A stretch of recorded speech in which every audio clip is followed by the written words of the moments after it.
Bismillahirrahmanirrahim. Welcome back.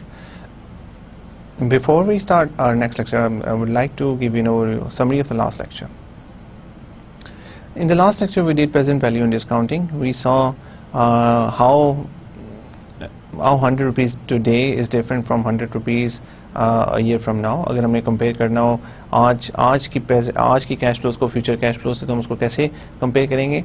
And इसके लिए discounting techniques use होती हैं, जो मैंने लास्ट लेक्चर में हमने एक बिज़नेस की एग्जांपल देख के भी देखा था कि किस तरह से अगर फ्यूचर में किसी बिज़नेस की कैश फ्लोज आ रही है तो उसको हम डिस्काउंट करके प्रेजेंट में यूज़ कर सकते हैं. So this was the analysis we did the last time. So moving forward, आज का जो लेक्चर होगा it is on based on discounting cash flow analysis, annuities and perpetuities. Again, today is a very important lecture. Most of the things which we are doing are very important in finance because हम focus in सब चीज़ों पे कर रहे हैं जो finance की सबसे इम्पोर्टेंट चीज़ें हैं, जो आपको आपके as a financial manager in your daily analysis which will help you a lot. So try to focus on all the things which I mentioned in the lectures because they are really worth your time. Learning objectives of today's lecture.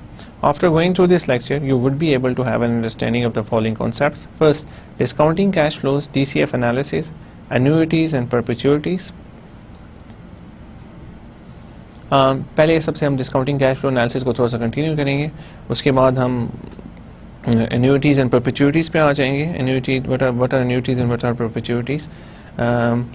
Annuities and perpetuities. Let me just finish discounting cash flows, और उसके बाद फिर मैं आपको बताता हूँ कि एन्युइटीज और परपेचुइटीज क्या हैं, ताकि आपको एक प्रॉपर कॉन्टेक्स्ट में सब चीज़ों को देख पाएँ. This lecture is a continuation of the previous lectures topics.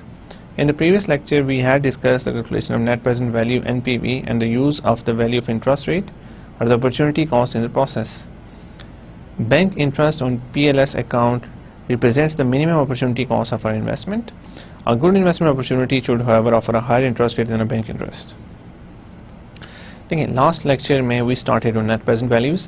हमने ये देखा कि एक इन्वेस्टमेंट करने के बाद अगर हमारे पास फ्यूचर में कैश इनफ्लोज आ रही है तो हम कैसे उनको कंपेयर करके एक डिसीजन कर सकते हैं. इसके अलावा जो मैंने आपसे कहा था कि सबसे हमारे पास एक अपॉर्चुनिटी हमेशा अवेलेबल है कि अपने पैसे को हम अपने बैंक अकाउंट में रखें और 10% इंटरेस्ट रेट बनाएं. We are assuming that they are giving 10% interest rate, लेकिन a good investment opportunity should however offer a higher interest rate in the bank interest rate. और कोई भी इन्वेस्टमेंट अपॉर्चुनिटी जब that should offer a higher interest rate in the bank interest rate, bank के interest rate से हमें उनको higher interest rate offer उन्हें हमें करना चाहिए. अगर वो बैंक इंटरेस्ट रेट से हायर इंटरेस्ट रेट कोई भी इन्वेस्टमेंट अपॉर्चुनिटी ऑफर कर रही है तो it's worth investing in that opportunity, otherwise it is not worth it. We also use the time and arrow diagram to show the cash flows forecast. हमने time and arrow diagrams use की जिसमें अपने cash flow forecast देखे, मुख्तलिफ cash flow forecast कैसे हुए. In the diagram we used upward pointing arrows to represent the cash inflows. जो ऊपर की तरफ पॉइंट कर रहे थे एरो वो कैश इनफ्लोज को डिनोट कर रहे थे, and downward pointing arrows are used to represent cash outflows. और जो नीचे की तरफ एरोज पॉइंट कर रहे थे वो कैश आउटफ्लोज का बता रहे थे. You can simplify the diagram by arithmetically solving the upward and downward point arrows at the same point in time by showing it with one arrow. जैसा कि मैंने आपको बताया कि आप अपने एनालिसिस को थोड़ा सिंप्लीफाई कर सकते हैं. अगर आप एक ही पॉइंट पे जो अपवर्ड एक ही पॉइंट मतलब एक साल, जैसे कि मैंने देखा था कि एक साल के बाद अगर एक ही पॉइंट पे आपके पास अपवर्ड और डाउनवर्ड एरोज एक ही पॉइंट इन टाइम पे, ईयर 1 पे या ईयर 2 पे या ईयर 3 पे एक पॉइंट पे ईयर 1 पे हैं, तो उन सबको आप नेट कर सकते हैं, पॉजिटिव में से नेगेटिव को माइनस करके फिर उसको डिस्काउंट कर लें, तो आपके लिए एनालिसिस थोड़ा सा आसान हो जाएगा. Discounting cash flow analysis. Right, so I'm just showing the same example again. Use downward pointing arrows to show cash outflows, cash payments or expenses or investments. Use upward pointing arrows to show cash inflows, cash receipts, that is cash revenues or income. अब अगर हम इस investment में हमारे पास सबसे पहले 100,000 rupees की investment हमने की और interest rate was 10% per annum, and उसमें हम अगर देखते हैं तो रिसीट्स हमारे पास जो आ रही है एक साल के बाद वो 200,000 है. फ्यूचर इन्वेस्टमेंट 30,000 जो एसेट्स में सब चीज़ों में होगी. पेमेंट्स जो हमने करनी है 50,000. अब इनको हमने नेट कर लिया. Year 1 3 cash flow arrows at one point in time can be simplified into one net cash flow arrow. 200,000 minus 50,000 minus 30,000 is equal to 1,20,000. So 1,20,000 के इक्वल हो जाएगा, और हम इसको जो हमारे पास अब 120,000 का नंबर आ गया, we just simply have to compare 120,000 rupees with 100,000 rupees and our discounted interest rate is 10%. The arrows in time in arrow diagram can be added and subtracted when they are on same point in time, but when these arrows are at different points of time, these cannot be added or subtracted. Now let's talk about some cash flow patterns. The most common is called annuity. Right, so diagram तो हम detail में discuss कर चुके हैं, and I think you are quite aware about the dynamics of the diagram. So let's start talking about some cash flow patterns, and the most common cash flow pattern is annuity. So let's move to annuity. If you have never heard this word annuity, don't be afraid. आपने ये concept कई दफ़ा देखा है, सुना, लेकिन शायद आपने इस कॉन्टेक्ट आपने कभी सोचा नहीं है कि ये ऐसी चीज़ें, ये अगर एसेट है तो ये ऐसे होता है. तो let's see what is annuity. An annuity is a series of fixed payments which might be over a fixed number of years or over the lifetime of an individual or both. The commonly known types of annuities we see are monthly rent and monthly mortgage payments or insurance premiums. देखिए, annuities उस तरह की payments होती हैं जो एक fix period of time के लिए होती हैं. फिक्स पीरियड ऑफ टाइम के लिए हमने अगर कोई पेमेंट्स करनी है या फिर पेमेंट रिसीव करनी है तो उस एसेट को हम annuity कहेंगे. And the most common is monthly rent. Monthly rent जो हमने देना होता है वो कितना हो सकता है कि अगर हमने कॉन्ट्रैक्ट किया हुआ है 3 साल का, तो 3 साल के मंथली रेंट देना है हमने, तो वो एक एन्यूटी होगी है जिसमें साल में 12 पेमेंट्स हो रही हैं, 3 साल में हमारे पास 36 पेमेंट्स हो जाएंगी, और उनकी वैल्यू, टोटल वैल्यू निकलती कितनी है वो हमें एन्यूटी के फार्मूले से पता चलता है. इस तरह मंथली मॉर्गेज पेमेंट में भी ऐसा होता है, आपने एक पेमेंट करनी होती है. आपने अगर घर की मॉर्गेज ली है, आपने उधार बैंक से लोन लेके अगर घर बनाया, तो आप बैंक को एक मंथली पेमेंट करते हैं, तो हो सकता है अगले 20 साल के लिए, 10 साल 15 साल के लिए मंथली पेमेंट हर महीने पेमेंट करते रहें, और 15 साल के बाद आपकी सारी पेमेंट क्लियर हो जाती है. इसी तरह से insurance payments. There are 2 types of annuities, ordinary annuity and annuity due. An ordinary annuity, also known as deferred annuity, consists of a series of equal payments at the end of each period. An ordinary annuity, also known as deferred annuity, consists of a series of equal payments at the end of each period. Her period के and में जो एक payment है जिसमें होती है उसको हम ऑर्डिनरी एन्यूटी कहते हैं.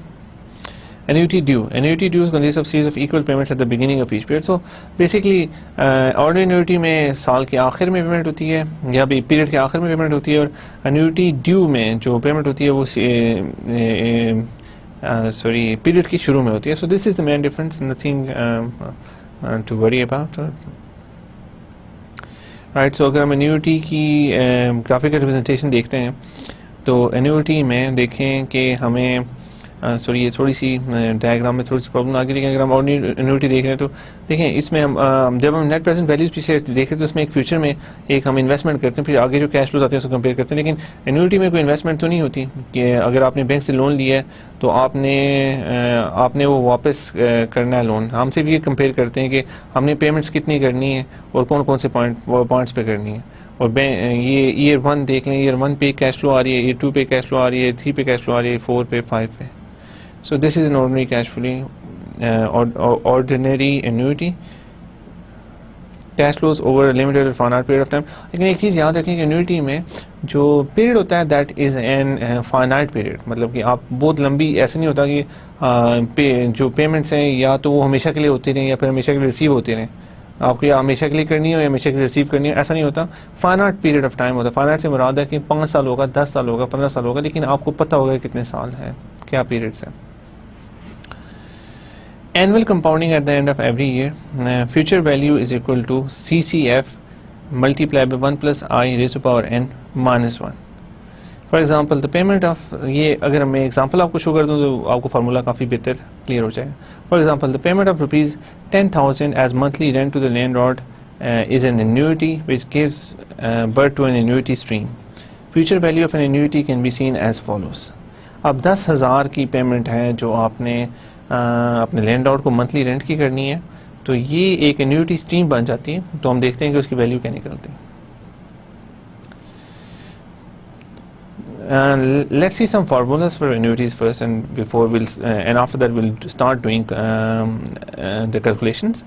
So future value of ordinary annuity is equal to C multiplied by 1 plus i raise to power n minus 1 divided by i. So इस फार्मूले को ज़रा आप इसमें इसको ज़रा गौर से ज़हन नशीन करने, बिकॉज ये फार्मूला बहुत ज़्यादा यूज़ होगा। C इज़ कैश फ्लो पर period, I is interest rate, N is the number of payments. So let's इस फार्मूले को बस आप याद रखें कि एंड आगे जब हम देखेंगे तो आपको आइडिया हो जाएगा कि ये फार्मूला ऐसे क्यों होता है और इससे आपको क्या जो नंबर्स मिल रहे हैं वो कैसे हैं। So try to keep this formula in your mind. और अगर मल्टीपल कंपाउंडिंग हो रही है, ये हम बेसिकली देखें तो इसमें सिर्फ ईयरली कंपाउंडिंग हो रही है। अगर मंथली कंपाउंडिंग हो रही है तो इसमें थोड़ा सा डिफरेंस आ जाएगा। तो जो डिफरेंस आ रहा है वो सिर्फ ये है कि जो आप देख लें इसमें वही इसमें सी है, वहाँ पे मैंने इसको पेमेंट किया हुआ है, it's the same thing. 1 plus r जो हमारा आर नॉमिनल इंटरेस्ट रेट है डिवाइडेड बाय एम, ये डिवाइड बाय एम हो जाएगा। और यहाँ पे एम ये यहाँ पे हमने टी लिया हुआ है, जो पिछली में हमारे पास यहाँ पे एन था वो हमने अगली में टी ले लिया। सो इसमें कुछ भी नहीं हो रहा, सिर्फ आप यहाँ पे इंटरेस्ट रेट को डिवाइड करते हैं एम से और नंबर ऑफ ईयर्स को मल्टीप्लाई करते हैं एम से।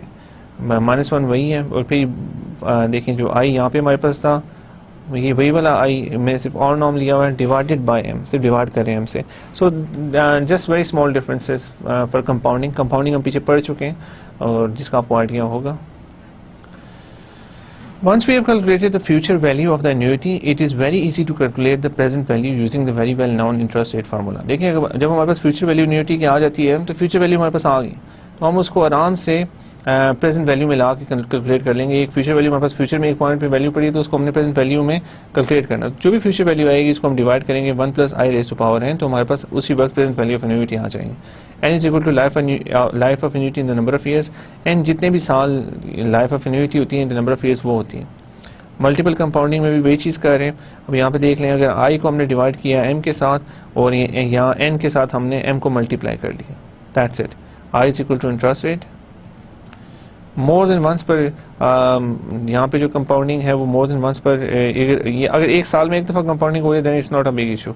अगर साल में एक ज़्यादा दफ़ा कंपाउंडिंग होती है तो हमें डिफरेंट मेट्रिक्स यूज़ करने पड़ते हैं। More than once per year, monthly अगर है तो m is equal to 12, quarterly है तो m is equal to 4, 6 monthly है तो m is equal to 2, n is equal to number of years. Now let's talk about another kind of cash flow pattern called perpetuity. ये मैं आपको perpetuity के बारे में एक दफ़ा बता दूँ, इसके बाद एग्जांपल्स आएंगे एन्युइटीज़ की भी और परपेचुइटीज़ की भी, and that will make all this analysis very easy for you to understand. Now let's talk about another kind of cash flow pattern called perpetuity. The difference between annuity and perpetuity is that perpetuity is an ongoing concern. It is never-ending stream of annuities, whereas an annuity is for a limited period. देखिए annuities में ये था कि अगर कोई mortgage है तो आपने वो ऑब्वियसली उस पर कुछ अर्सा होगा, आपने 10 साल या 15 साल पे करनी है। अगर आप किसी घर में रेंट पे रह रहे हैं तो ऑब्वियसली आप हो सकता है कि 4 साल रहें, 5 साल रहें, लेकिन एक पीरियड होगा। लेकिन परपेचुइटी में ऐसा नहीं होता। परपेचुइटी में परपेचुइटी की जो लाइफ होती है वो लिमिटेड नहीं होती, उसमें जो भी पेमेंट स्ट्रीम होती है वो नेवर एंडिंग पेमेंट स्ट्रीम। अगर आपको पेमेंट मिलती है तो वो हमेशा के लिए मिलती रहेगी, अगर आपने पेमेंट देनी है तो हमेशा के लिए देनी। So this concept is a bit hard to understand, लेकिन ऐसी एग्जांपल्स हमारे पास हैं। अगर आप पेंशन की बात करते हैं तो pension is kind of an annuity. It is defined as annuity with an infinite life making continual payments. In real life, we see the example of perpetuity in retirement plan, pension. For example, you might plan to save a sufficient amount of money and invest it in a particular security or investment that will give you steady and consistent rate of return on every month or quarter, and this represents a constant cash flow amount that we can assume to go as long as you live. देखिए अगर आपने investment plan लिया हुआ तो आपको payments आपकी जीते जी आपको मिलते रहेंगे पैसे। So that is example of A perpetuity.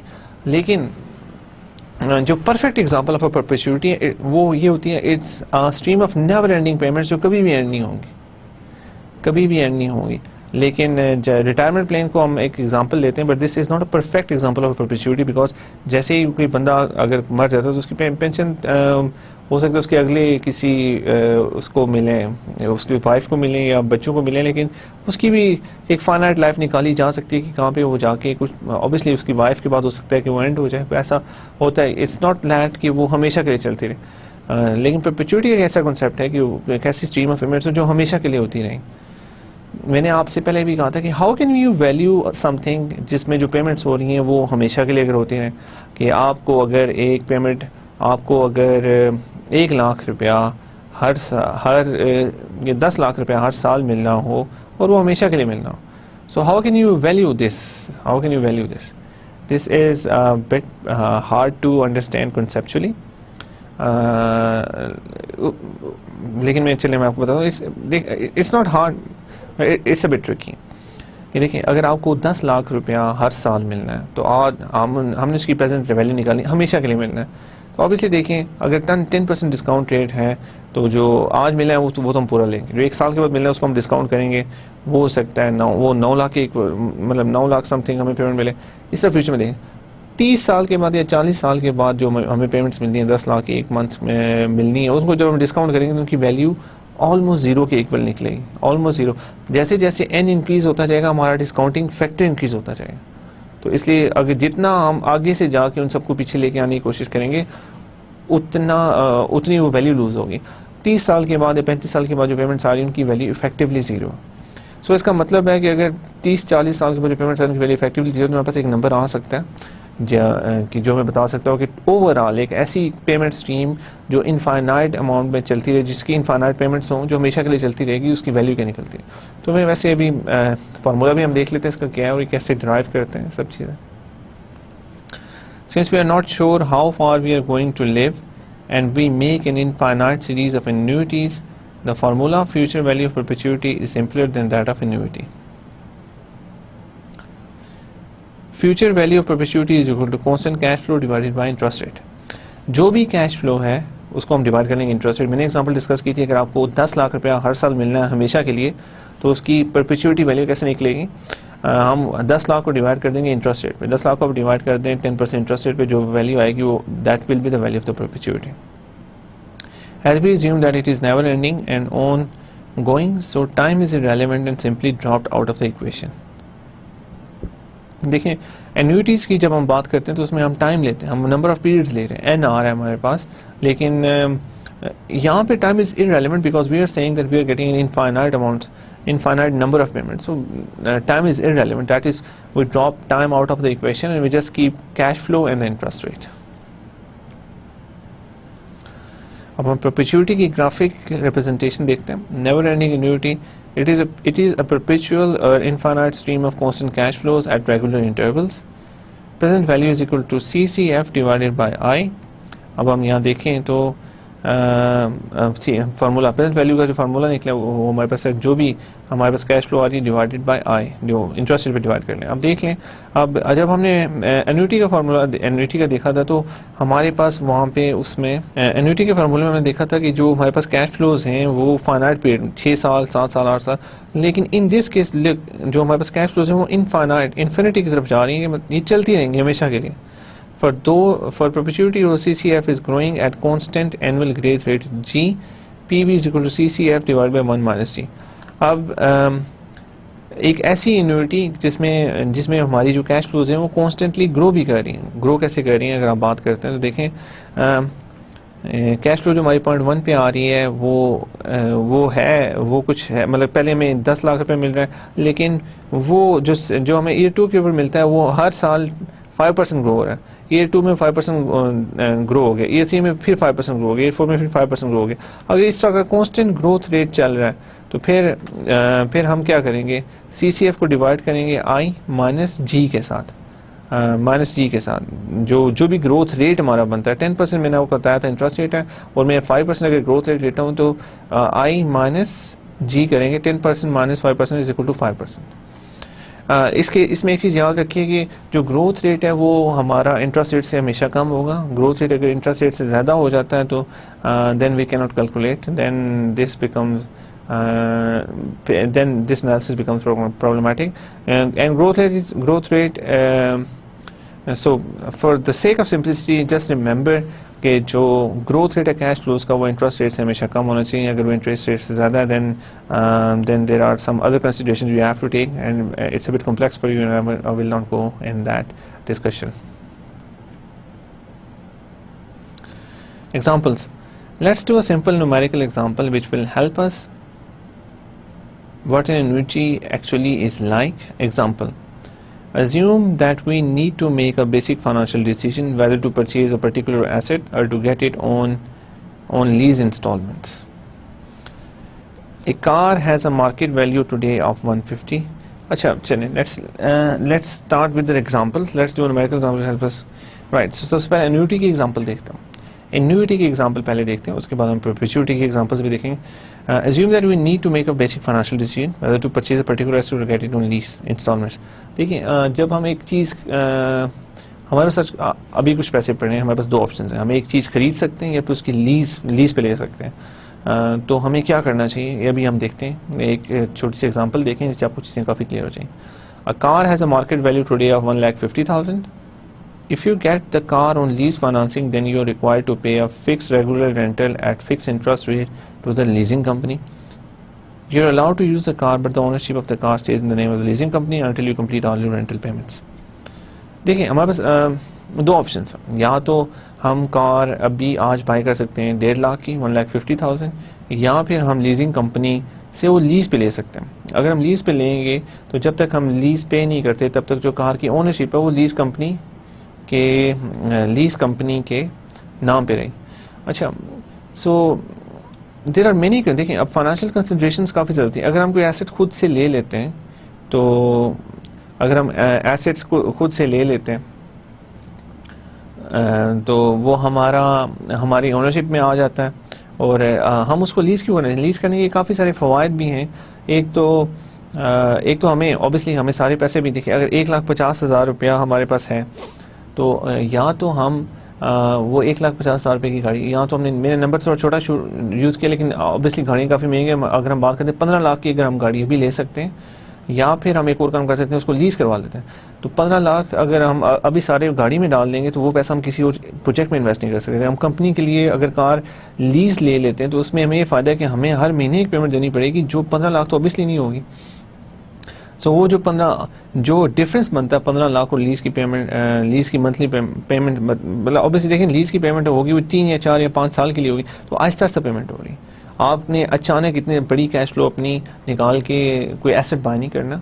सो उसकी वजह से आपके पास अगर हम लीज़ करवा लेते हैं तो हमारे पास एक्स्ट्रा पैसे हमारे पास कैश फ्लो आ जाती है जो हम किसी और चीज़ पे लगा सकते हैं. हम किसी बिजनेस अपॉर्चुनिटी, इन्वेस्टमेंट, उन सब चीज़ों में कर सकते हैं.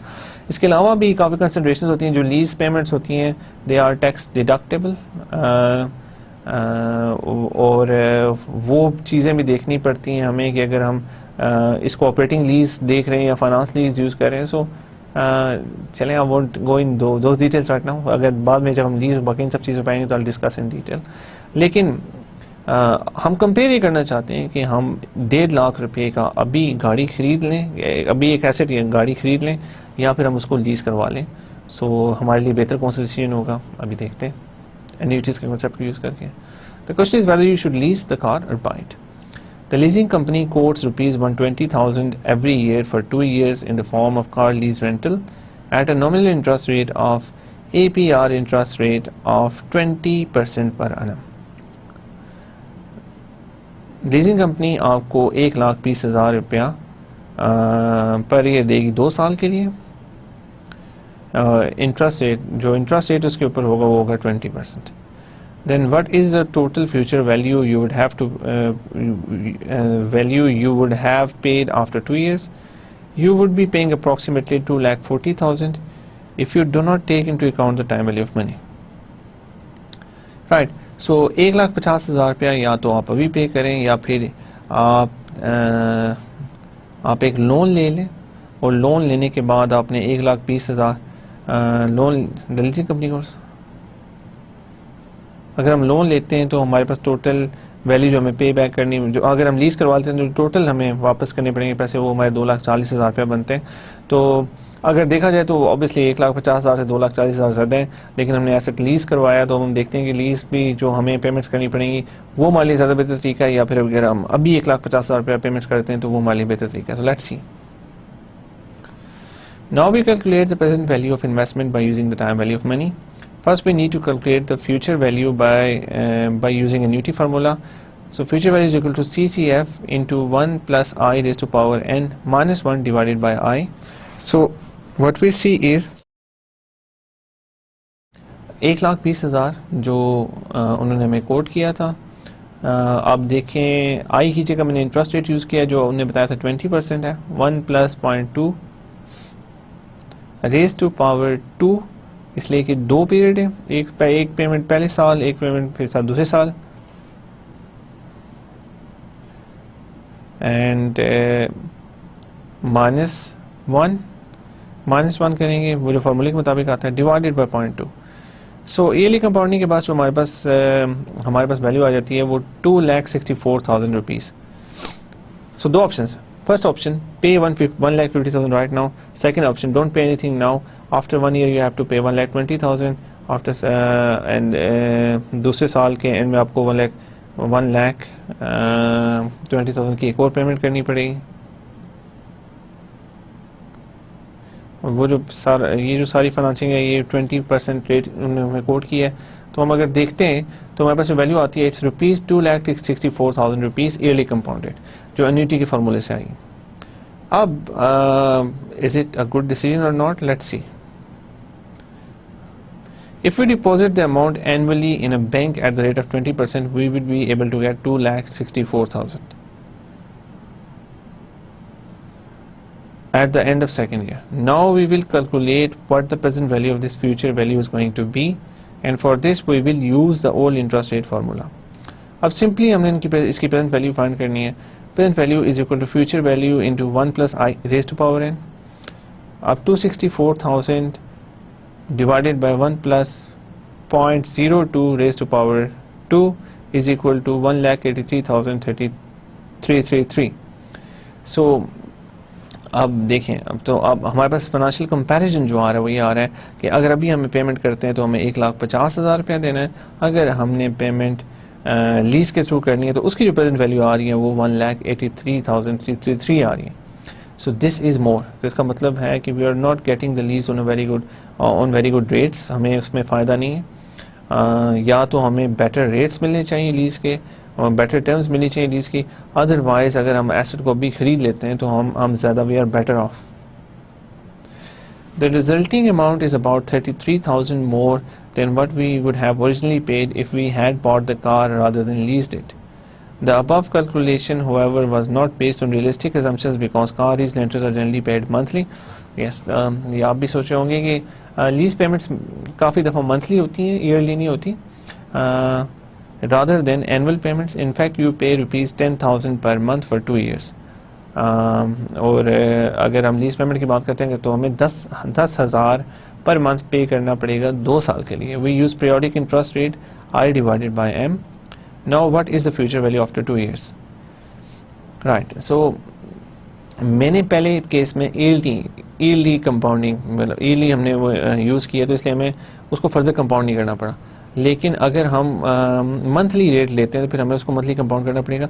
एक बात हमने पहले भी देखी थी कि जब भी हम कंपाउंडिंग रेट इंक्रीज करते हैं तो वो जो वैल्यू होती है वो ज़्यादा आती है, हमेशा ज़्यादा होती है। देखा था हमने सिंपल इंटरेस्ट रेट जब हम निकालते हैं तो उसकी वैल्यू उसकी वैल्यू कुछ हो जाती है, जब हम उसको कंपाउंड करते हैं तो वो वैल्यू जो आती है वो उससे ज़्यादा होती है। और कंपाउंडिंग के बाद जब कंपाउंडिंग पीरियड को जितना छोटा करते जाएंगे उतनी वैल्यू ज़्यादा होती जाएगी, एंड फाइनली वो मैक्सिमम कहाँ तक बढ़ेगी जब हम कंटिन्यूसली कंपाउंडिंग इंटरेस्ट रेट तक जाते हैं तब तक वो बढ़ती रहती है। तो इसका मतलब है कि अगर मैं इसको मंथली कंपाउंड भी करूँगा तो जो वैल्यू 183 मेरे पास यहाँ पे आई है इससे ज़्यादा ही आएगी। चलें वो इससे ज़्यादा ही आएगी, मैं आपको वैसे करके बता भी देता हूँ। और cash flow diagram should represent the monthly installment and not the annual payments. अब कैश फ्लो डायग्राम में देख लें। कैश फ्लो डायग्राम में हम देखते हैं कि मंथली पेमेंट हमारी जो आ रही है, मंथली पेमेंट रेंटल इज 10,000 अब टोटल मंथली पेमेंट हमारे पास अब स्टेप 1 देखें, bring all cash flows forward to year 2 because formula is written in terms of future value. अब जो हमने फ्यूचर वैल्यू फाउंड की है एन्युटी के फार्मूले से, एन्युटी का जो दूसरा फार्मूला है जिसमें हम आई को डिवाइड करते हैं एम के साथ, वो जो मंथली कंपाउंडिंग का जो मैंने पीछे दिया उसको यूज़ करके हम यूज़ करेंगे, तो हमारे पास जो टोटल वैल्यू फ्यूचर वैल्यू आ रही है वो 2,92,150 आ रही है, 2,92,150 आ रही है। अब discount the combined cash flow at year back to present. अब इस कैश फ्लो को हम डिस्काउंट करते हैं वापस यहाँ पे, तो जो हमारे पास वैल्यू आ रही है वो 1,96,481 आ रही है। सो देख लें, मैंने आपसे कहा था कि अगर हम लास्ट टाइम मैंने ईयरली यूज़ किए थे, जो आपके लिए अंडरस्टैंड करने से ज़्यादा मुश्किल हो रहा था, लेकिन अब मैं मंथली पे जब आता हूँ तो वैल्यू ईयरली पे 183 आ रही थी, मंथली पे 196,481 आ रही है। सो दैट ये हमारे पास वैल्यू आ रही है। सो अगर हम अभी पे, अगर हम उस एसेट के लिए यहाँ ईयर 0 पे पे करते हैं तो हमें 1,50,000 पे करना पड़ता है, लेकिन अगर हम मंथली 10% करते हैं लीज पे तो हमारी उसकी जो प्रेजेंट वैल्यू आ रही है 1,96,481 आ रही है। सो does it make sense? You have to find out yourself.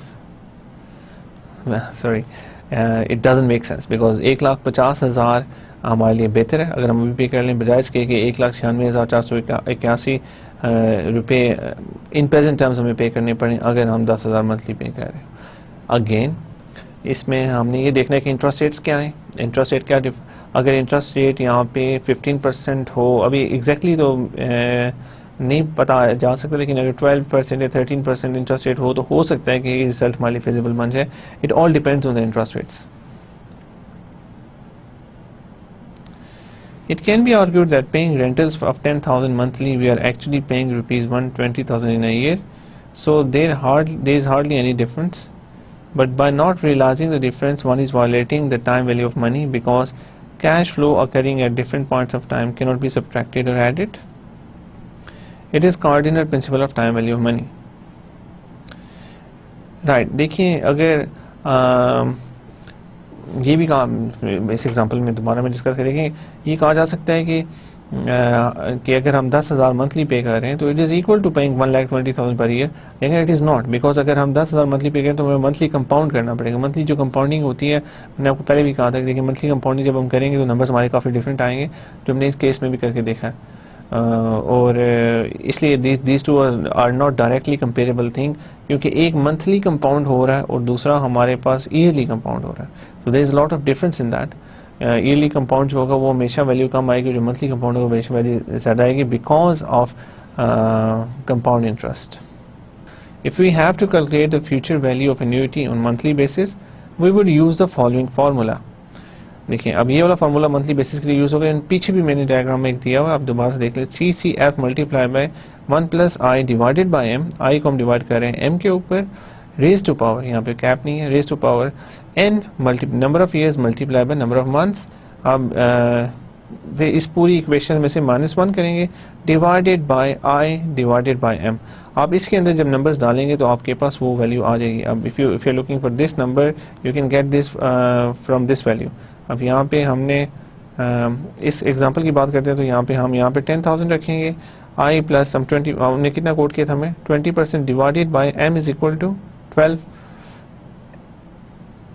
और कितने ईयर्स हैं 2 ईयर्स हैं, multiply by m is equal to 12 minus 1 i 0.20 divided by 12. Now m is equal to 12 compounding cycle in a year. Putting the values in the formula will obtain 292,150 and that is the number here. अब इसको जब हम discount करके यहाँ पे लेके आते हैं तो 1,96,481 रुपीज़ के बराबर बनता है। If we have to calculate the future value of the annuity on a monthly basis, we would use the following formula. So sorry मैं दोबारा से बताना चाहूँगा, लेकिन ये वही इक्वेशन है जो हमने अभी देखी है और उसको कैसे यूज़ करते हैं वो भी आप देख चुके हैं। Now we can calculate the present value of future value of annuity. जब हमारे पास एक फ्यूचर वैल्यू आ गई है, this is the future value, अब इसको हमने प्रेजेंट वैल्यू में कन्वर्ट करना है।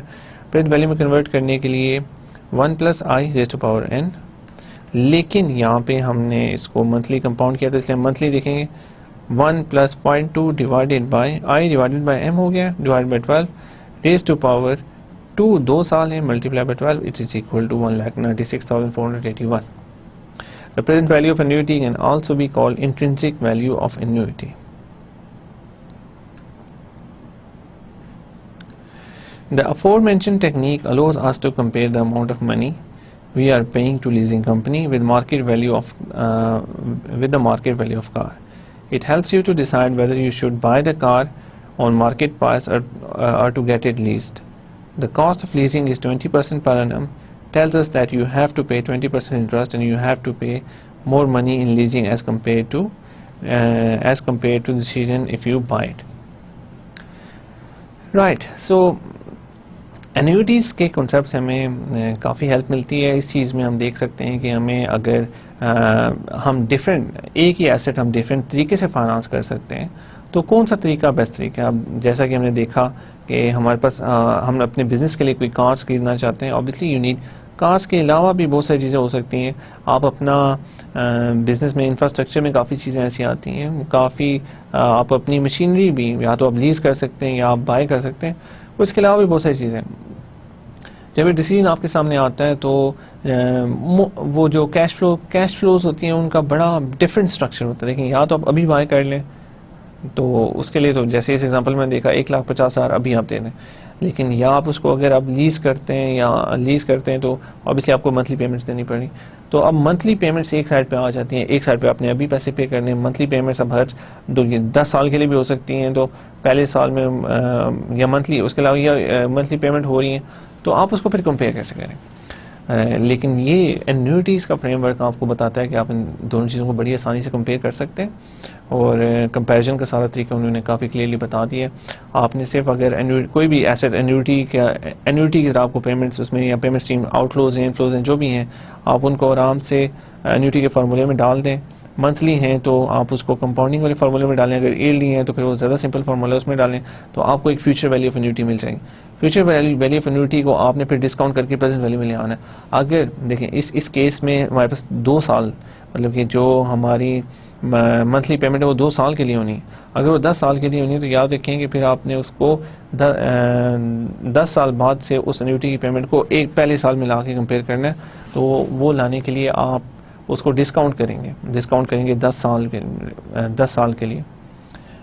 डिस्काउंट से ये मुराद है कि देखें यहाँ पे जो n है यहाँ पे 2 था, लेकिन अगर यहाँ पे 10 साल तक ये मंथली पेमेंट्स जारी रहती तो ये n यहाँ पे 10 हो जाएगा.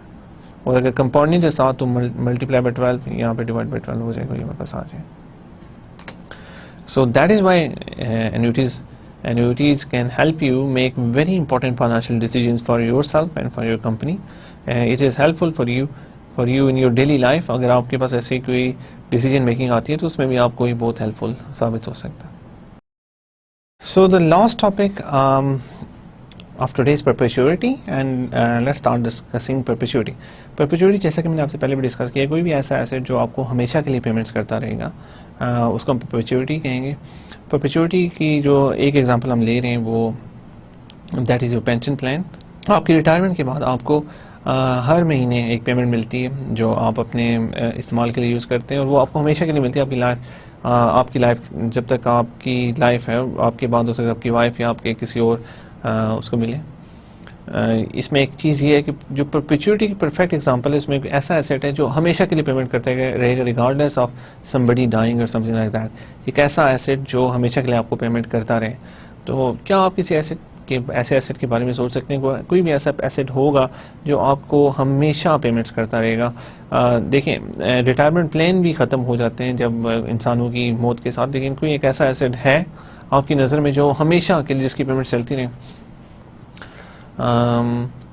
थोड़ा सा इस बारे में सोचें. अगर आपकी नज़र में ऐसा एसेट नहीं है तो बेयर विद मी, थोड़ी देर बाद मैं आपको एक ऐसे एसेट के बारे में बताऊंगा जो आपको हमेशा पेमेंट करता रहेगा, और वो कैसे करेगा, क्या होगा, उसके डायनामिक्स काफ़ी इंटरेस्टिंग है. सो हम थोड़ी देर में वो देखते हैं. You would like to retire at the age of 60. आप 60 साल की उम्र में रिटायर होना चाहते हैं. And receive an income of 200,000 every year from your bank for as long as you live. और अब यहाँ पे ज्यूम करें कि आप अपनी जो रिटायरमेंट प्लानिंग है वो खुद से कर रहे हैं, आपके लिए रिटायरमेंट प्लान कोई और रन नहीं कर रहा. And receive an income of 200,000 every year from your bank for as long as you live, कि आपको 2 लाख रुपये बैंक से मिले जब तक आप जिंदा रहें 60 साल के बाद. आपकी 60 साल की एज के बाद, how much money do you need to deposit in the bank account offering 10% so that the account will pay 200,000 of interest income every year forever. आपको कितने पैसे बैंक में जमा कराने पड़ेंगे अगर बैंक 10% ऑफर कर रहा हो और आपका जो अकाउंट है वो आपको हर साल 2 लाख रुपया पे करे एवरी ईयर फॉर एवर, हमेशा के लिए। अब प्रेजेंट वैल्यू जब हम निकालते हैं, it is equal to CCF divided by i. मैंने आपको बताया था कि आप इसमें नंबर ऑफ ईयर्स को भूल जाते हैं because they don't matter, so आपने उसको बस डिवाइड करना है आई पे। So 200,000 divided by 0.10 because bank is offering that is equal to 2 million rupees. 2 million rupees. 1 million is equal to 10 lakh and 2 million is equal to 20 lakh rupees. This also implies that you would be receiving rupees 200,000 every year for the rest of your life, and the money would neither finish nor decrease in the amount. This would happen so because what you would be receiving at the end of each year would be interest accrued on the investment that you have made. The money that you are getting is not part of investment, instead it is yield on your investment. Okay, so how is it possible? Possible ऐसे है कि आपको हमेशा के लिए पैसे ये इसलिए मिलते रहेंगे कि बैंक आपको 10% ऑफर कर रहा है। आप अगर 20 लाख रुपया बैंक में रखते हैं तो हर साल आपको 2 लाख रुपया मिलेगा। 2 लाख रुपया मिलेगा जो इंटरेस्ट होगा आपकी प्रिंसिपल अमाउंट पे जो आपकी बैंक में पड़ी है 20 लाख रुपया, और वो आपको मिलती रहेगी आगे जाके मिलती रहेगी, बिकॉज आपका 20 लाख रुपया तो वहीं पे पड़ा हुआ है। आपको जो पेमेंट मिल रही है जो आप यूज़ कर रहे हैं that is only the interest part, तो आपकी प्रिंसिपल वही है, इंटरेस्ट रेट अगर वही रहता है तो आपको वो हमेशा के लिए मिलती रहेगी, राइट। सो देखिए, so this is in that sense this is an example of a perpetuity, because आप अगर खुद भी इसमें देखते हैं तो जो ओवरऑल आपको जो अमाउंट है वो मिलती रहेगी। अगर आपके नाम पे अकाउंट है, आप अगर आपको खुदा ना खासा कुछ हो जाता है तो आपने किसी और बंदे के नाम किसी और को आपने बेनिफिशियरी बनाया उस अकाउंट का, तो आपके बाद किसी और बंदे को मिल सकता है, उसके बाद किसी और बंदे को मिल सकता है, बिकॉज, और ये सिलसिला चलता रहेगा, बिकॉज आपने ये डिफाइन किया हुआ है कि आपका 20 लाख रुपया पड़ा हुआ है और आप उसके अब यूज़ क्या करेंगे, आप सिर्फ इंटरेस्ट इनकम यूज़ करेंगे जिसके ऊपर आएगी, जो आपको हर साल 2 लाख रुपए मिलेगा वो यूज़ करेंगे, बाकी आपका पैसा इंटैक्ट रहेगा वहीं पे और वो उसमें कोई कमी बेशी नहीं होगी। So this is an example of perpetuity which you have created yourself just by inputting 20 lakh rupees in the bank at the interest rate of 20%. You have just fixed that money and you will keep on getting 2 lakh rupees per year from your bank for the rest of your life, for the till eternity, if the bank stays there and you can use that. This may sound like a big idea for making money. Right, so this sounds like a big idea for making money, but in fact it is not so. लगता तो बड़ा आसान है कि आप चलें कुछ पैसे बना लें और बैंक में रखते हैं फिर आराम से इंटरेस्ट यूज़ करते रहें, you don't have to do nothing else, but it's not really the case. Inflation or macroeconomic syndrome erodes the value of money constantly. Inflation, देखिए इन्फ्लेशन जैसा कि मैंने आपको बताया था कि 10% अभी अगर हमें 10% उसके ऊपर इंटरेस्ट मिल रहा है तो 10% इन्फ्लेशन भी है इकोनॉमी में हमारी। अगर बैंक हमें 2 लाख रुपया देता है तो 2 लाख रुपया तो हमारे पास होगा, लेकिन हर साल हमारी बाइंग पावर डिक्रीज करती जाएगी, बिकॉज 10% हमारा इकोनॉमी के अंदर इन्फ्लेशन भी है। इस तरह की चीज़ सस्टेनेबल, देखिए आपको सही मानों में फ़ायदा तभी हो सकता है जब आप इन रियल टर्म्स 10% आपको मिल रहा है, in real terms you are getting 0%, because 1 साल के लिए आप पैसा रखेंगे बैंक के अंदर तो 1 साल के बाद बैंक आपको 10% देगा, लेकिन इन्फ्लेशन भी 10% हो जाती है, इसका मतलब कि चीज़ें भी 10% महंगी हो गई, तो आपने इफेक्टिवली कुछ भी नहीं बनाया। सो इसलिए फ़ायदा तभी है जब आप इन रियल टर्म्स कुछ पैसे बना रहे हो। इन nominal terms inflation will Erode all your earnings, उसका आपको कोई सही मानों में फ़ायदा नहीं होगा। If the prevailing inflation rate is 5%, we are assuming 5%, then your real return on your investment is not 10%. अगर prevailing rate 5% है तो आपका रियल जो रिटर्न है वो 10% नहीं है, रियल रिटर्न 5% है। इसका मतलब अगर आपने बैंक में भी 20 लाख रुपया रखा है तो आपको जो सही मानों में फ़ायदा हो रहा है वो 2 लाख रुपया नहीं, वो हर साल 1 लाख रुपया आपको मिल रहा है, बिकॉज हर साल बाइंग पावर तो 5% कम हो जाती है. If we consider the real rate of return, which is interest rate minus rate of inflation, you would see that you need to invest twice as much to guard yourself against inflation. तो अगर हम considering कि inflation 5% है, considering कि inflation 5% है, हम ये चाहते हैं, वही इक्वेशन अपने सामने रखते हैं, ये इक्वेशन अपने सामने रखते हैं कि हम ये चाहते हैं कि हमें 2 लाख रुपया हर साल मिले अपने बैंक अकाउंट से 60 साल की एज के बाद, तब जब तक आप हयात रहें. तो अब यहाँ पे जो इशू आ रहा है वो ये आ रहा है कि बेसिकली हमें 2 लाख इनकम चाहिए. तो हमें यहाँ पे जो पैसे, जो 20 लाख रुपये हमने रखा हुआ है, 20 लाख रुपये, उसके ऊपर हमें 2 लाख रुपया 20 लाख रखने की वजह से हमें 2 लाख एवरी मंथ मिलेगा.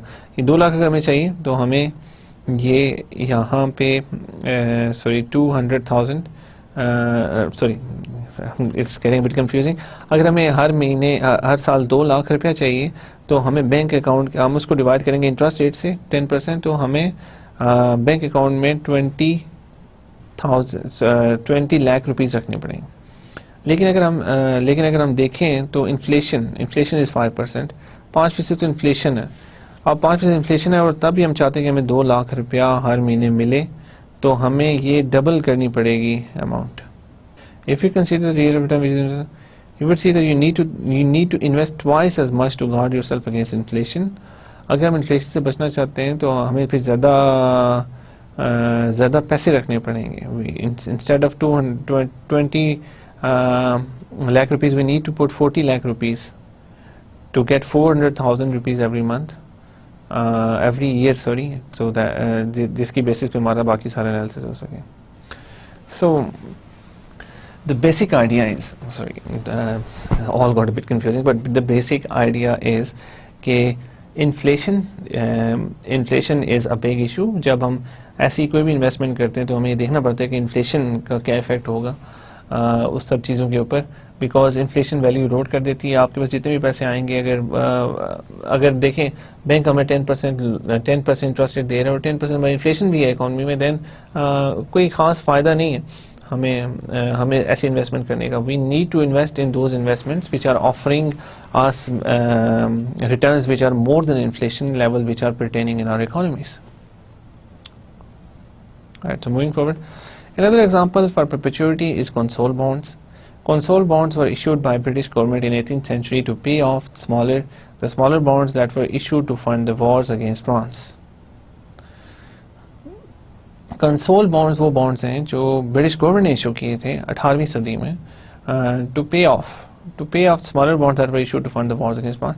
अगर हिस्ट्री में देखा जाए तो इंग्लैंड और फ्रांस की बड़ी कांस्टेंट वॉर्स होती रही हैं, और इन वॉर्स का सबसे बड़ा जो एक इफेक्ट होता है, सबसे बुरा इफेक्ट होता है ये कि वॉर्स को obviously you need to finance wars के लिए आपको असला चाहिए होता है, लोग चाहिए होते हैं, आर्मी चाहिए होती हैं, तो वो सब ये सब पैसे से होता है काम, पैसे वगैरह ये काम नहीं कर सकते. तो जब ब्रिटिश और फ्रांस 18वीं सदी में बहुत ज़्यादा जंगें होती रही, अगर आप हिस्ट्री देखते हैं तो इसमें ये इनकी बड़ी कॉन्फ्लिक्ट रही ब्रिटिश और फ्रांस की, और इनकी जंगें अक्सर होती रही हैं 18वीं सदी में.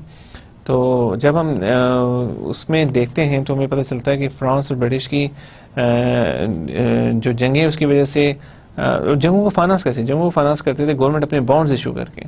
गवर्नमेंट पब्लिक को अपने बॉन्ड्स इशू करती थी और पैसा इकट्ठा करती थी जिससे वो वॉर्स फाइनेंस करते थे.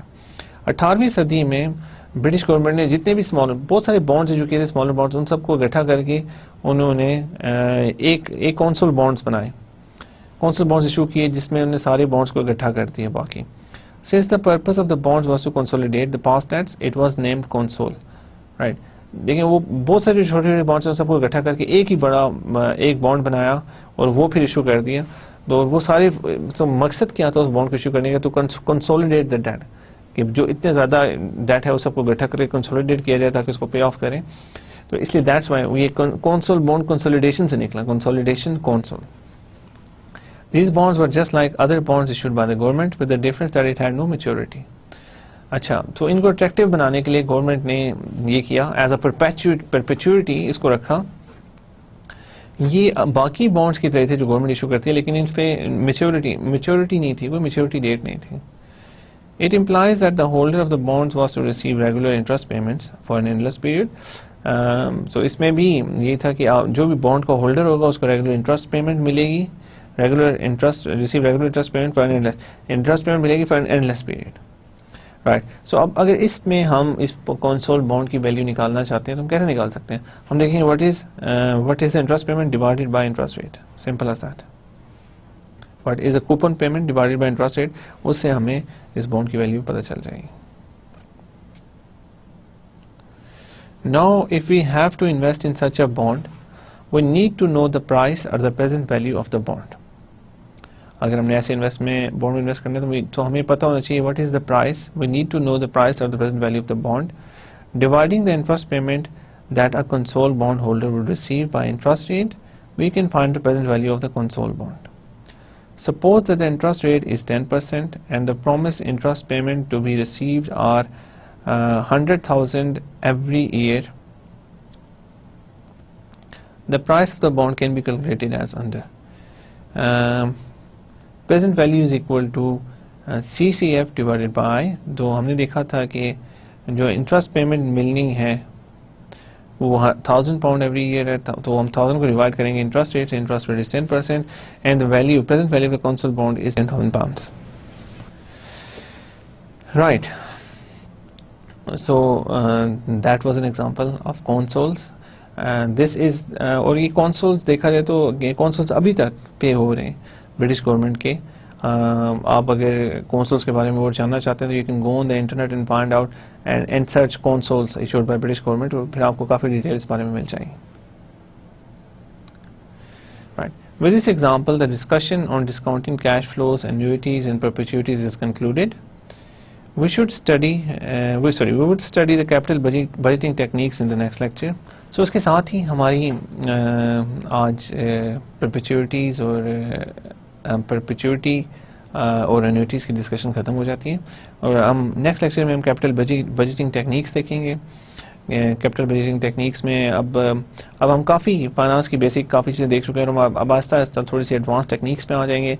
और कैपिटल बजटिंग टेक्निक्स में नेट प्रेजेंट वैल्यू में थोड़ी सी स्टार्ट की है. नेट प्रेजेंट वैल्यूज़ को हम डिटेल में देखेंगे. उसके अलावा what is IRR and IRR को कैसे यूज़ किया जाता है. उसके अलावा बहुत सारी और भी मैकेनिज्म लाइक पे बैक मेथड और इस तरह की चीज़ें, ये सब चीज़ें हम देखेंगे कि अगर हम कहीं इन्वेस्टमेंट कर रहे हैं तो कौन कौन से मैट्रिक्स हैं, कौन कौन सी ऐसी चीज़ें हैं जिनको यूज़ करके हम अपने एनालिसिस को रोबस्ट बना सकते हैं. Right. So before ending, I just want to give you a summary of the whole lecture which we did today. So we started from the discounted cash flow analysis. हमने देखा कि analysis, simple analysis doesn't make any sense. अगर आपको future में आपने किसी भी project में इन्वेस्ट करना है तो आपने इन्वेस्टमेंट आज करनी है, लेकिन मोस्टली ऐसा होता है कि जो आपको लेकिन मोस्टली ऐसा होता है कि जो आपको पेमेंट्स मिलनी है तो वो फ्यूचर में मिलनी होती है. So that's why we can not compare the cash flows. इसलिए हमने कैश फ्लोज को कंपेयर करने के लिए कोई मैकेनिज्म बनाना है. वो जो mechanism most mostly use is called discount cash flow analysis. जो फ्यूचर में कैश फ्लोज आएंगी उनको हम डिस्काउंट करके प्रेजेंट में लेके आएंगे और उसके बाद कंपेयर करेंगे. मैंने जो आपको एग्जांपल दी उसमें एक छोटे से कैफेटेरिया की एग्जांपल देकर आप वो स्टार्ट करते हैं. उसमें अगर आप 100,000 की एक शुरू में पेमेंट कर रहे हैं, इन्वेस्टमेंट कर रहे हैं, जिसमें अपने सारा सेटअप और सब चीज़ों का आपका जो आता है वो 100,000 है, और फ्यूचर में आपको जो पेमेंट्स मिलनी है ईयर 1 के बाद जो आपने आपको पेमेंट मिलनी है वो 200,000 जो आपको रिसीट्स, जो आपकी सेल्स, वो सब कुछ आता है उसके अंदर है. उसके अलावा जो आपने पेमेंट्स मेन करनी है वो 50,000 है, जिसमें cost of goods sold, administrative expenses, आपने कोई बंदे दे रखे हैं, सब का आ जाता है. एंड फ्यूचर इन्वेस्टमेंट जो आपको फर्दर इन्वेस्टमेंट करनी पड़ेगी, जो आपकी इन्वेंट्री, स्टॉक्स, इस तरह की सब चीज़ों में आती हैं, वो 30,000 है एसेट्स में. सो मैंने आपको पहले बताया था कि जो अगर आपकी एक साल में एक ही जगह पे पेमेंट आपको आ रही है, मुख्तलिफ payments, cash inflow cash flow आ रही हैं, तो आप उनको इकट्ठा कर सकते हैं. अभी 200,000 से हम माइनस कर लेंगे 50,000, 30,000 को, हमारे पास 1,20,000 की पेमेंट आ जाती है. अब इसको हम कंपेयर करेंगे इनिशियल इन्वेस्टमेंट के साथ. अब इन दोनों को भी हम डायरेक्टली कंपेयर नहीं कर सकते. अब 1,20,000 को हमें प्रेजेंट में लाना पड़ेगा, ईयर 0 पे लाना पड़ेगा, तब जाकर हम इन दोनों को कंपेयर करेंगे. वो जब हम करते हैं, वो जब हमने लास्ट टाइम किया था तो सिर्फ हमने क्या करना है, डिस्काउंट रेट इज 10%. अब इसको 1,20,000 डिवाइडेड बाय 1 + R 1.10 करेंगे तो हमारे पास एक वैल्यू आ जाएगी. and that value is more than 100,000 rupees. It is 1,09,000 something. So इसका मतलब है कि this is a good investment. This is giving us more than what we can get by putting the money simply in the bank or doing something else. So इसलिए we should invest in this project. That's it. The project is good for the company. और अगर आप अपना पैसा लगा रहे हैं, it is good for you. If the numbers, and इसमें याद रखें कि मैंने आपको बताया था नंबर्स रिलायबल होने चाहिए. आपका एनालिसिस उतना ही अच्छा होगा जितने आपके नंबर्स रोबस्ट होंगे. तो आप सिर्फ अपने कहीं से कोई एनालिसिस लिए बगैर अपने खुद से नंबर ना बनाने की कोशिश करेंगे. जो भी नंबर आपके पास आए वो कुछ सेंस करते हो. मतलब कि अगर इस केस में कैंटीन की केस में बात करते हैं तो आप या आपके पास कोई एनालिसिस होना चाहिए कि कितने लोग वैसे कैंपस में मौजूद हैं, कितने लोग आपकी फैसिलिटी यूज़ कर सकते हैं, या फिर थोड़ी सी सर्वे करके उसके अलावा, या फिर आप देखें कि सराउंडिंग कोई और यूनिवर्सिटी है तो उसके अंदर इससे मिलती जुलती वो है, अगर वहाँ पे भी उतने स्टूडेंट हैं तो वहाँ पे उनकी सेल्स क्या, सब चीज़ें क्या. अगर उसकी बेसिस पे आपके नंबर होंगे तो आपका एनालिसिस बहुत रोबस्ट होगा. अदरवाइज आपके एनालिसिस में काफ़ी प्रॉब्लम्स आ सकते हैं अगर आपके नंबर्स आपने सही तरीके से फोरकास्ट नहीं किए. Then we came to annuities. Annuities में हमने देखा कि annuity is a series of fixed payments which might be over a fixed number of years और over lifetime of individual और बोथ. अब एन्युइटीज़ के दो फार्मूले हमने देखे. This is for simple annuities CCF 1 + I raised to power n - 1. ये annual compounding at the end of the year आ गया. और जो मेन ऑर्डिनरी एन्युइटी का फार्मूला है C × 1 + I raised to power n - 1 divided by I. तो इससे हमें ऑर्डिनरी एन्युइटी का पता चल जाता है. उसके बाद अगर मंथली कंपाउंडिंग है तो उसमें PMT 1 + R norm divided by M raised to power MT - 1 divided by R norm divided by M. सो ये इसमें कोई डिफरेंस नहीं है. सिर्फ हम यहाँ पे इस इक्वेशन में मंथली कंपाउंडिंग को ले आ जाते हैं तो ये हमारा थोड़ी सी इक्वेशन डिफरेंट हो जाती है. Rest is the same. Annuities में आप याद रखें, एन्युइटीज़ में मैंने आपको बताया था कि नंबर ऑफ ईयर, अगर कोई भी पेमेंट एक नंबर ऑफ ईयर्स के लिए होनी है या आपने देनी है या आपने रिसीव करनी है तो उसके लिए हम एन्युइटीज़ यूज़ करेंगे. लेकिन अगर आपने आपको एक पेमेंट हमेशा के लिए रिसीव होनी है तो उसके लिए आप परपेचुइटीज़ यूज़ करेंगे, इसलिए कि उसमें नंबर ऑफ ईयर्स मेंशन नहीं होते. और इसकी एग्जांपल्स भी हमने दो देखी हैं. एक तो हमने देखा कि आप अपना रिटायरमेंट प्लान कैसे बना सकते हैं, आपको बैंक में कितने पैसे रखने पड़ेंगे अगर आपको एक रिटर्न चाहिए. और इसके अलावा हमने कौंसल बॉन्ड्स भी देखे. कौंसल बॉन्ड्स की एग्जांपल ब्रिटिश गवर्नमेंट की एग्जांपल हमने कौंसल बॉन्ड्स की देखी कि कौंसल बॉन्ड्स कैसे उन्होंने इशू किए, कंसोलिडेट कैसे किया डेट को, और परपेचुइटी के कॉन्सेप्ट को उन्होंने कैसे इस सब चीज़ों में यूज़ किया. एंड ये आप देख लें perpetuity is never ending annuity. It's never ending annuity. It's a perpetual or infinite stream of constant cash flows at regular intervals. PV is equal to CCF divided by I. इसमें हम number of years को out कर देते हैं because इसमें infinite number of years हैं. हम सिर्फ देखते हैं CCF डिवाइडेड बाय I. अब मुख्तलिफ पॉइंट्स पे जितनी भी कैश फ्लोज हमारी आ रही है ये इन्फिनिटी तक जा रही हैं. For perpetuity whose CCF is growing at a constant annual growth rate percentage G, PV is equal to CCF divided by I minus T.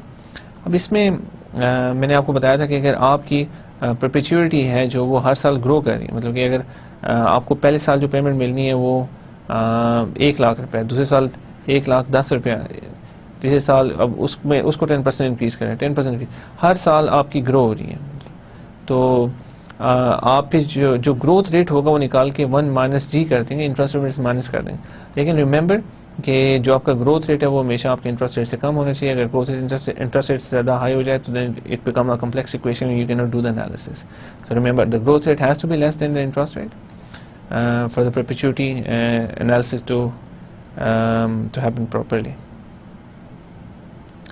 Right. So इसके अलावा हमने एक लीजिंग की एग्जांपल देखिए एन्युइटीज़ का मेन फ़ायदा ये है कि एन्युइटीज़ हमें ये बता सकती है कि मोस्टली एन्युइटीज़ हमें ये पता चल सकता है कि जब हमें most different kind of assets compare करने, देखें मैंने आपको एग्जांपल दी थी, आप एक गाड़ी, या तो आप गाड़ी खरीद सकते हैं 1,50,000 पे, या तो आप 10,000 मंथली पे कर सकते हैं. आप 10,000 मंथली उसका पे कर सकते हैं. जो रेट आपको लीजिंग कंपनी ने दिया है दैट इज़ 10,000 मंथली एट 20%. सो अगर वो आपको करना अब ये दो डिफरेंट पेमेंट स्ट्रीम्स आ गए, हम इन दोनों को कंपेयर कैसे करें? अब जब हम वैल्यू एन्युटी के फार्मूले में डालते हैं तो हमारे पास वैल्यू, ये पहले मैंने मंथली जो मैंने आपके लिए पहले कंपेयर किया, राइट। अब ये पहले हमने ईयरली देखा था कि 1,20,000 2 साल के लिए, 2 साल के लिए 20% इंटरेस्ट रेट पे आपको कंपनी ने दिए, तो आपके पास 2,64,000 आता है 2 साल की एन्युटी। 2 साल की एन्युटी आपके पास 2,64,000 आती है। अब 2,64,000 जो आपके पास आई उसको आप प्रेजेंट वैल्यू में, उसकी प्रेजेंट वैल्यू बड़ी आसानी से फाइंड, 2,64,000 को 1 प्लस 0.2 20% रेज़ टू पावर 2 करेंगे तो आपके पास 1,83,000 आ जाता है। सो इसको हम कंपेयर करते हैं 1,50,000 से, तो 1,50,000 कम है, so it makes sense to buy the car with your money right now rather than taking the lease with the company. जब हमने देखा कि ये जो चीज़ जो एनालिसिस मैं आपके सामने कर रहा हूँ ये ईयरली एनालिसिस है, दैट डिडंट मेक सेंस, तो फिर मैं मंथली एनालिसिस पे भी आया। मंथली मैंने देखा कि अगर आपने 10,000 मंथली पेमेंट करनी है, इंटरेस्ट रेट इज़ 20%, तो टोटल जो फ्यूचर वैल्यू एन्युटी की निकली वो 2,92,150 निकली, that is more than 1,83,033 because यहाँ पे हम मंथली कंपाउंडिंग करें। और फिर इसको जब हमने 2 साल का मंथली कंपाउंड करके वापस लाए तो हमारे पास वैल्यू बनी 1,96,000 विच इज़ मोर देन 183,000। इसका मतलब है कि अगर हम मंथली पेमेंट्स हमें अगर करनी पड़ रही हैं तो वो जो that is even worse for the company, that is even worse for the company, और उसका हमें नुकसान है, दैट्स वाई हमें इसको बाय कर लेना चाहिए। कुछ नंबर्स में अगर आपको प्रॉब्लम है 2,93,150 मैंने कैसे निकाला तो वो मैंने सारा यहाँ आपको बताया। देखें ये वाला फार्मूला यूज़ हुआ है, सिर्फ इसमें जो मंथली कंपाउंडिंग आ रही है फिर है फार्मूला एन्युटी का ही है। उसी फार्मूले में जब हम वैल्यू डालते हैं तो हमारे पास ये 2,92,150 आ जाती है वैल्यू, और इसको फिर हम दोबारा से फाइनली इसको दोबारा जो 2,92,150 हमारे पास वैल्यू आती है इसको हम दोबारा ईयर 1 लेके जाते हैं। उसके लिए हमें इसको 2 साल के लिए मंथली कंपाउंड पीछे करना है, वो करने के लिए you just have to use this formula. That's all for today and hopefully I will see you in the next lecture. अब आगे से काफ़ी इंटरेस्टिंग चीज़ें शुरू होंगी। Next time I will try to give you more relevant examples and stuff, and I really hope that you're enjoying the course as much as I'm enjoying the course. Thank you very much for your time. See you soon. Allah Hafiz.